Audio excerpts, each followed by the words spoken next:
पहले मैं मानसिक अस्पताल में नर्स थी। हमारे वार्ड में एक मरीज था जिसे चयनात्मक मूकता थी, यानी वह बोल नहीं पाता था, पर शरीर में कोई जैविक दिक्कत नहीं थी। वह पहले सामान्य बोलता था, देखने में भी कोई खास फर्क नहीं था, बस एक बात खटकती थी, उसका कद करीब 2 मीटर था। वह जैसे ही वहाँ खड़ा होता बहुत नजर आता। वह 19 साल की उम्र में सेना में भर्ती हुआ था, लेकिन एक रात अचानक गायब हो गया। सेना ने पहले उसे बिना अनुमति ड्यूटी छोड़ने वाला माना, फिर लापता घोषित किया और आखिर में अज्ञात मृत्यु में दर्ज कर दिया। मामला वहीं ठंडा पड़ गया। 10 साल बाद करीब 2 मीटर 10 सेंटीमीटर लंबा एक बेहद ऊंचा आदमी धीरे धीरे चलता हुआ हमारे मिडवेस्ट के एक वेटरन्स अस्पताल के इमरजेंसी रूम में आ गया।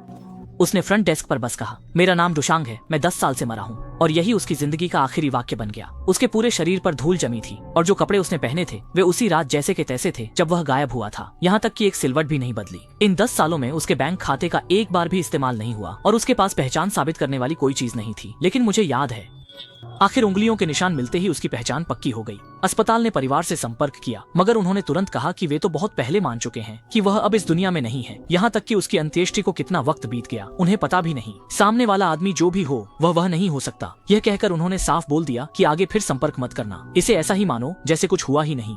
उसके बाद से दुशांग जैसे किसी ने लूप दबा दिया हो। वह रोज अस्पताल के वार्ड में इधर उधर टहलता, होंठ लगातार हिलते रहते। कभी लगता किसी से बात कर रहा है, कभी धीमे बड़बड़ा रहा है, मगर गले से जरा भी आवाज नहीं निकलती। उसकी एक और आदत लोगों की रूह कंपा देती। वह अचानक सिर पीछे झटकता और मुंह इतना खोल लेता कि उसमें मुट्ठी समा जाए। देखने में ठहाका लगता, पर सांस की हल्की आवाज भी नहीं आती। ऐसी खामोशी की डर लगे। जब मैं उससे बात करने की कोशिश करता तो वह जैसे समझ जाता। कभी कभी सुनते ही सिर पीछे झटका देता और वही बिना आवाज वाली हंसी करता। हमने उस पर कई दवाइयां आजमाई, शांत करने वाली दवाएं हों या नसों की दवा, एक भी काम नहीं करती थी। साइड इफेक्ट तक नहीं। सफेद पानी पिलाने जैसी लगने वाली व्यावसायिक थेरेपी भी बेकार रही। उससे जो भी करवाओ वह बस बेकार मुंह फैलाकर हंस देता या इधर उधर टहलता रहता जब तक कोई उसे रुकने को न कहे। तब उसकी हरकतें एकदम जड़ हो जाती। बाद में मैं इस सोच से खुद को रोक नहीं पाता था जिससे मैं रोज सामना करता था, कहीं वो कोई भटका हुआ आत्मा तो नहीं। इतने साल बीत गए और ये सवाल दिल में कांटे की तरह चुभता रहा। आज तक जवाब नहीं। 8 साल पहले जब मैं एक घर में शिफ्ट हुआ, उसके बाद जो हुआ अब सोचता हूँ तो आज भी रोंगटे खड़े हो जाते हैं। वह घर कस्बे से बहुत दूर था, ठीक पहाड़ के पांव में अटका सा,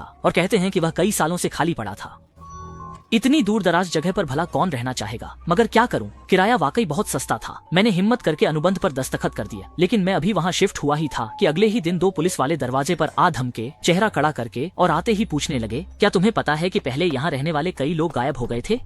लगता है पीछे वाले पहाड़ से जंगली जानवर उतरकर कहर ढा रहे हैं। क्या आप वाकई यहाँ रहना चाहते हैं? मैंने आंगन में खड़े जर्मन शेफर्ड की ओर इशारा किया और हंसते हुए बात संभाली। चिंता मत कीजिए, ये तो जंगली जानवर पकड़ने में पुराना माहिर है। लेकिन पुलिस वाले ने मेरे मजाक पर ध्यान नहीं दिया। वह घर के चारों ओर 2 चक्कर लगाकर गंभीर चेहरा किए चला गया।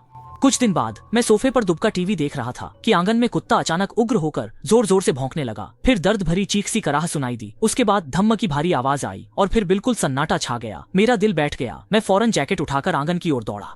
कुत्ता गायब था। उसे बांधने वाली लोहे की जंजीर 2 टुकड़ों में टूटी पड़ी थी। जमीन की मिट्टी बुरी तरह उखड़ी थी और आंगन के कोने में एक गहरा गड्ढा बन गया था, काला सा, घुप अंधेरा। उस वक्त मेरा दिमाग सुन्न हो गया। कल ही तो आंगन बिल्कुल समतल था।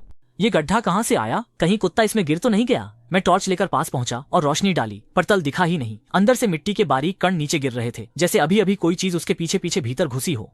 मैं उसके पीछे पीछे अंदर दौड़ा। मैं अभी वहीं सन्न था कि फिर कुत्ते के कराहने की आवाज आई, इस बार बहुत दूर से, जैसे जमीन के नीचे से। मैं आंगन में फिर कई चक्कर लगाता रहा, लेकिन कुत्ते की परछाई भी नहीं दिखी। उसके बाद से मैं रोज आंगन के उस गड्ढे पर नजर रखता रहा।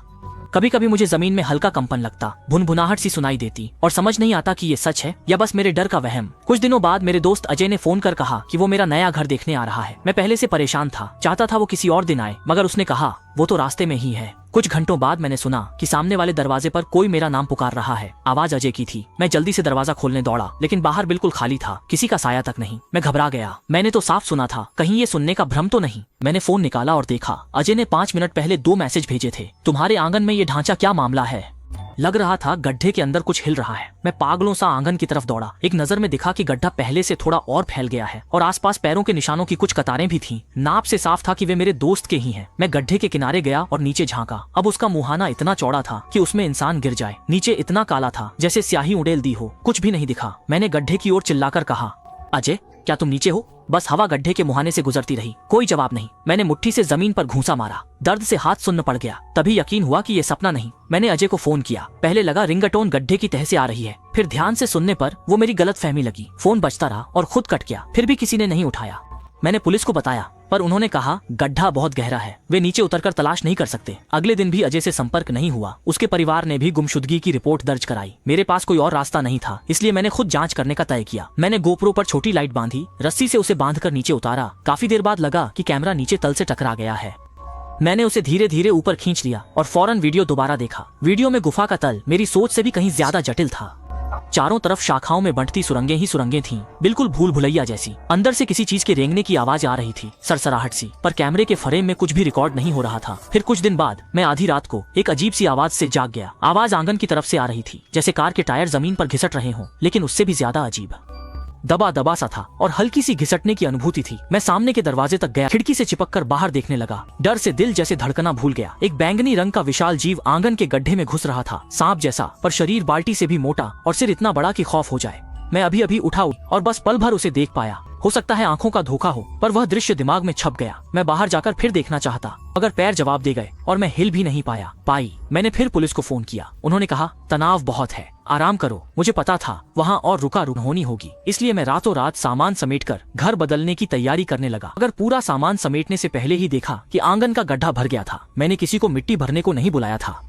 आसपास अतिरिक्त मिट्टी भी नहीं थी। मिट्टी का ढेर मानो हवा से अचानक आ गया हो। मैं वहां अब नहीं टिक सका और जल्दी घर बदल लिया। कुछ महीनों बाद किसी ने संपर्क किया कि वह घर खरीदना चाहता है। मैंने जो कुछ हुआ था उसे एक एक करके बताया और कहा कि घर बहुत खतरनाक है, लेकिन वह हंसकर बोला कि मैं छोटी बात को बड़ा बना रहा हूँ, भले ही वहाँ कोई बड़ा छूंदर हो, वह उसे पकड़कर खा भी सकता है। मैं उसे समझा नहीं पाया और आखिर मैंने घर बेच ही दिया। करीब 1 महीने बाद वह आदमी भी गायब हो गया। पुलिस से पता चला कि उसके गुमशुदा होने की रिपोर्ट दर्ज थी। वह फोन पर चीख रहा था, यह आखिर कौन सी भूतिया चीज है? क्या दुनिया में ऐसा कोई जानवर होता है? लगभग 6 मीटर लंबा और इतनी तेजी से दौड़ता हुआ सीधा मेरे सामने आ गया था। फिर आह की एक चीख आई और कॉल कट गया। पुलिस 20 मिनट बाद पहुंची और आंगन में बस एक नया बड़ा गड्ढा दिखा।